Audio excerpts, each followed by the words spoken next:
I woke up in darkness.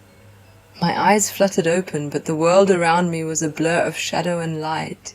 My head ached, my body heavy, stiff. I tried to move, but I couldn't. Something was holding me down. Restraints? Panic crawled through me. Where am I? I searched my mind for answers, but there was nothing. No memories, no name. Just this moment, a cold surface beneath me, the hum of machinery all around. My limbs felt foreign, as if they weren't mine. I blinked, forcing my eyes to focus on the dim light above. It flickered, casting strange shadows. What is this place? As my vision cleared, I saw the sterile room. Metal instruments glistened on a nearby tray, sharp and gleaming. Tubes snaked along the floor, filled with a strange pulsing liquid. It was cold, clinical, but wrong, deeply wrong. I tugged at the restraints binding my wrists and ankles. They didn't budge. My heart raced faster, pounding in my chest. I wasn't in a hospital. This was something else, something darker. Footsteps echoed in the distance. My breath caught. A door creaked open and I froze. A man entered, tall, thin, wearing a lab coat. His face was obscured by shadows, but there was a strange light in his eyes. He moved with purpose, adjusting the machines around me, his fingers gliding over dials and switches. He didn't look at me, not once. I opened my mouth to speak, but my throat felt raw, as if it hadn't been used in ages.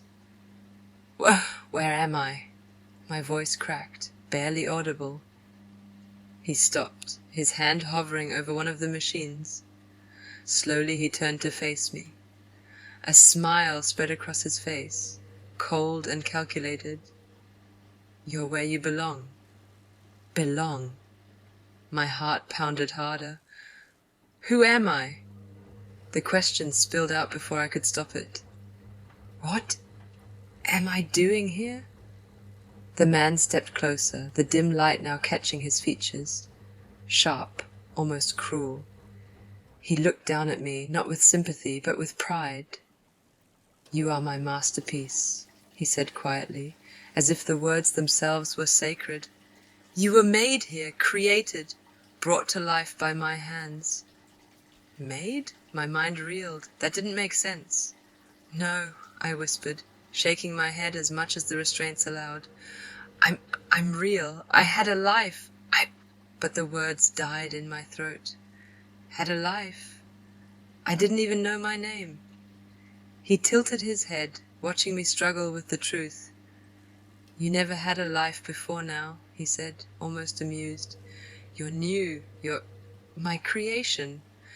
The truth slammed into me, cold and brutal. I looked down at my hands, pale, rigid, stitched. These weren't my hands. No, I whispered again, but this time the word felt hollow, meaningless.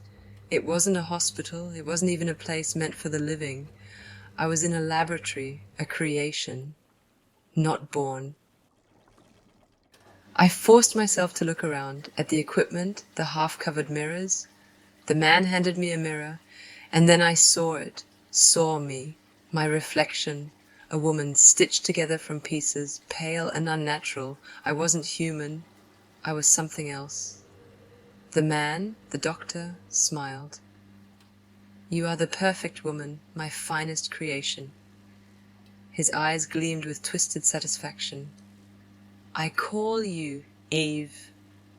I stared at him, the cold truth finally settling in.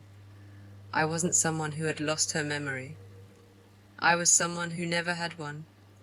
I wasn't real, not in the way I thought. I was Frankenstein's monster. And in that moment, I understood the truth about life and death. Some things should never be brought to life, especially me.